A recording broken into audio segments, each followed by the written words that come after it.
মজুরি নীতিমালা প্রণয়ন ও চাকরির নিয়োগপত্র প্রদান করতে হবে।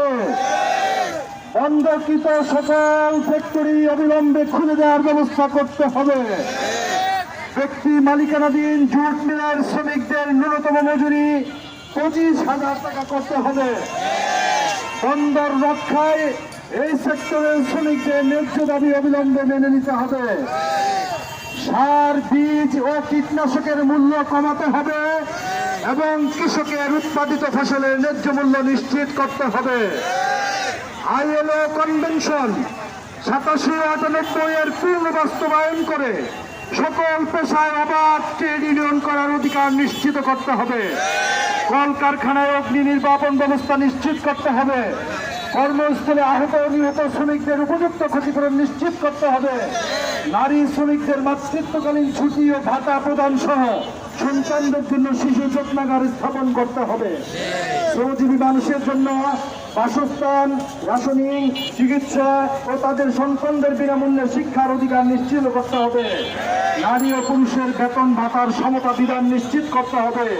শ্রমিকদের ন্যায় বিচার ত্বরান্বিত করার স্বার্থে শ্রমঘন এলাকায় শ্রম আদালত যেটা আমাদের প্রতিষ্ঠিত আছে এটা আরো কার্যকর করার চেষ্টা করতে হবে।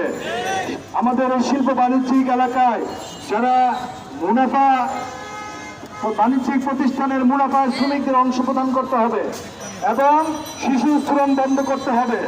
হকারদের জন্য রাস্তার বিকল্প ব্যবস্থা করে প্রয়োজনে হলিডে মার্কেট চালু করতে হবে। সকল পেশায় অবাধ ট্রেড ইউনিয়ন করার অধিকার নিশ্চিত করতে হবে। সংগ্রামী ভাইরা আমার, কেন্দ্রের ঘোষিত বাংলাদেশ শ্রমিক কল্যাণ ফেডারেশনের এই কর্মসূচিগুলো আমি করে শোনালাম। আজকে যারা এই সমাবেশ র্যালিতে অংশগ্রহণ করেছেন, বাংলাদেশ শ্রমিক কল্যাণ ফেডারেশন নারায়ণগঞ্জ মহানগরীর পক্ষ থেকে সকলকে আন্তরিক অভিনন্দন ও মোবারকবাদ জানাচ্ছি। আন্তর্জাতিক শ্রমিক দিবস সফল হোক, সার্থক হোক, বৈষম্যহীন শ্রমজীবন আমাদের প্রতিষ্ঠিত হোক, সেই প্রচেষ্টা অব্যাহত থাকুক। আমি সবাইকে স্লোগানের মাধ্যমে প্রোগ্রাম সমাপ্ত করব।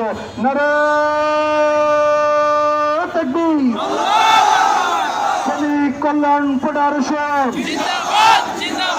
আন্তর্জাতিক শ্রমিক দিবস সফল হোক, সার্থক হোক। আসসালামু আলাইকুম ওয়া রাহমাতুল্লাহি ওয়া বারাকাতুহু।